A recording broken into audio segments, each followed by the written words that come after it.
Right, in this video we're going to talk about the DRL signature strip on the new Defender headlight. So not all Defenders had the signature strip. I'll put a picture of it on the screen lit up now, and it looks really cool. It's your side light DRL function.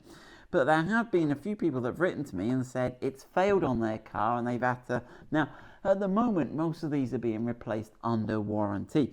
But there's a couple of people that, for whatever reason, they're living in a foreign country and the Defender's been exported there and they're not covered by warranty. All sounds a bit odd. But anyway, I thought, because I wanted to know, let's have a look at how this DRL pattern is created, and if you want to repair it, and in the future when your car's out of warranty, you'd still always be worth contacting Land Rover as the first point of call, because they may well have some recourse on the manufacturer of this headlight, ZKW, as I recall. So always worth talking to your helpful Land Rover dealer. But if the thought was throwing a perfectly good headlight in landfill upsets you, and it's an issue we have to talk about, where these headlights are sealed and repairing them is not really designed option. But if things are failing, I think headlights should be made so you can strip them down by law, but that's a different topic. Right, so what you've got to do is you've got to remove your lens first. Now, we have done a video, and I'll put the link in the description, of stripping this headlight down. And it is possible to do it. Apparently, it's easier with heat. This is one we put back together. So you remove that. Then what you've got to do is remove this whole assembly here. So you need a Torx T20, and I think there should be 3 screws. I think I'm missing a screw, Kate. Oh no. It's been said before, hasn't it? Yeah. It has been said before. Right then. So there's one there. Again, the full video, you'll see the full horrors of a strip down. This is somewhat sanitized. You helped me with that last video, didn't you, Kate? I did. Yeah. It was a bit full on. I got Kate helping me today, right? And I think there should be a third one there.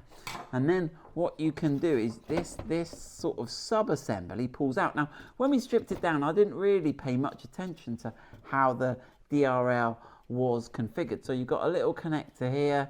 You can push that little thing in, and whoop, whoop, whoop, that comes off. Now, I'll strip this down in a minute, because inside here there's a light tube. Now, I will show you with the aid of this torch. This is the key here. If I shine the light in here, there is a light tube. So let's have a look if this works. Live demos, here we go. Right then. Right. Can you see that on the camera, Kate? Is that giving us an angel eye effect, yeah? Yeah. You can see it all lit up. So this is how this angel eye works. Now, I've got no idea what all this bit of circuitry, I thought maybe contributed to it, but that must just be for the indicator and the bits going on over here. The whole of the signature strip is governed by this little bit here. Now, I have seen one report, and I'll put a picture on the screen, of this discoloring and making the angel eye function but not look white, look yellow, because this little area has been discolored by heat. But on this one here, we've got no evidence of that. Now, that may be an age/time related thing. Right, so if we look inside the headlight, I'll use my torch, look. If you look in there, right at the back there, there's this module. So let me just take this out again, that Torx T20. Ooh. So it's mounted on a heat sink, okay. Let's have a look. All these screws are the same. Right, and then I should better whoop that out. Now, there's a little connector. Can you see the little white connector beneath that circuit board? On the bottom of that circuit board, there's a little connector. I've just got to push that tab up. I don't know how much. I mean, I can pull this out now, so it gives me a little more room. Let me just get a small screwdriver and I'll push that tab. Right, so I think I've got to push that little... I've got to push it. There you go. Push him up here. And then I've got to pull the wire. Oh, that might have been easier if I'd have left it screwed in, mightn't it, Kate? Oh, stop. Just as I said stop, it came off. There you go. So let's have a look at that little connector. So he's got a little spring-loaded tab. You've got to... I'm not helping much here. You've got to press there to release him, and he comes off. Right. And then you're left with this. So basically, there's a chunk of aluminium heat sink. So obviously this LED is getting hot. So you need a Torx T10 here. Obviously your screws won't be orange. And then what you get out, you unscrew this. Okay, there's a little screw there.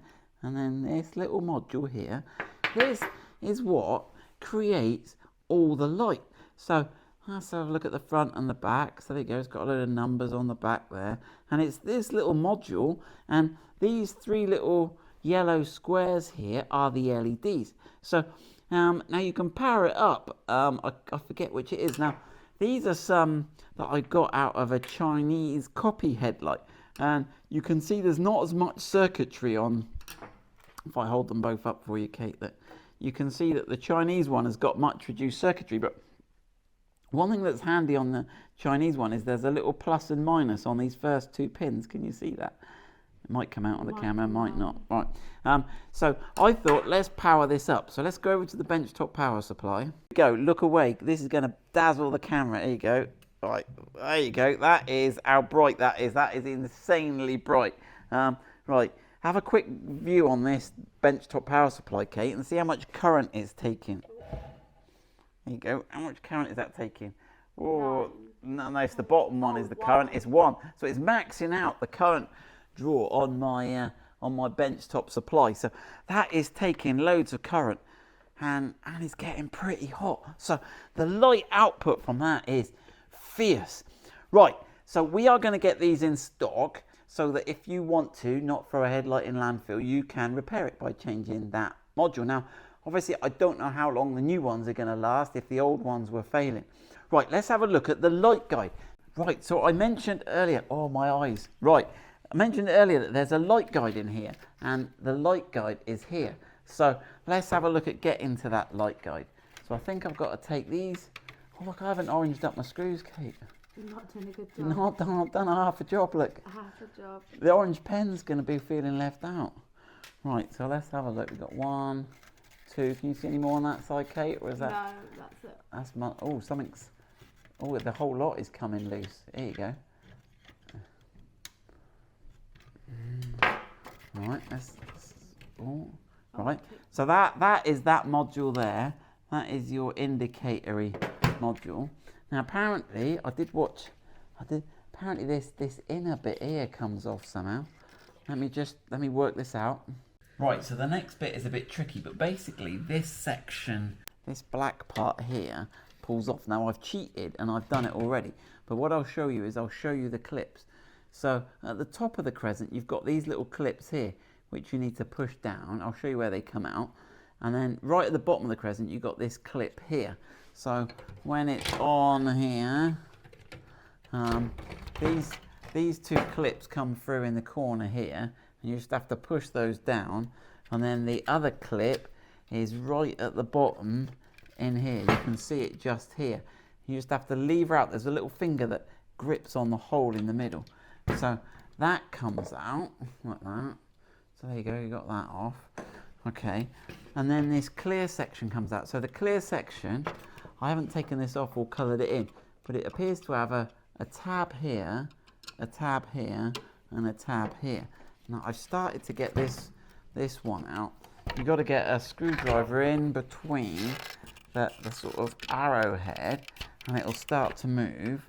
And then this one here, if I can separate the black bit and the... Right, I had more luck with this top one. So the top one's gone. I've got the top, that top one's gone, that top one's gone. So maybe now I've got those two off. Oh yeah, it looks like it has. Oh, there you go, it has pushed. Right, let's get that round so you can see. So then this should, I reckon, slide out. There you go. Oh, that's heavy. That is a heavy bit of plastic, that. It's solid. Yeah, that is absolutely solid Perspex acrylic. It's not hollow at all. Look at that. But you can see it's got this diffusion grating on the back. But that is heavy. That is an expensive bit of plastic right there. So that's that bit. Right, and then what we're left with is the light guide. So this is the light guide here. Woo! So that is the bit that transmits the light. So let me see if we can do a test again. So that transmits the light in such a way that it sort of diffuses it, and you get this sort of, can you see that in the camera, Kate? Yeah. So obviously the light comes down and hits it, it hits the little steps in it, and that's all that is. So that's what gives you the light pattern. But there is some debate that there's some discoloration here. So we have also got replacement ones of these coming. So we'll get those on the website when we get them, and that should allow you to overcome. If yours is discolored, you might better just sand it or clean it or do something there. But there we go. That is the angel eye on the new Defender headlight. Good luck with that.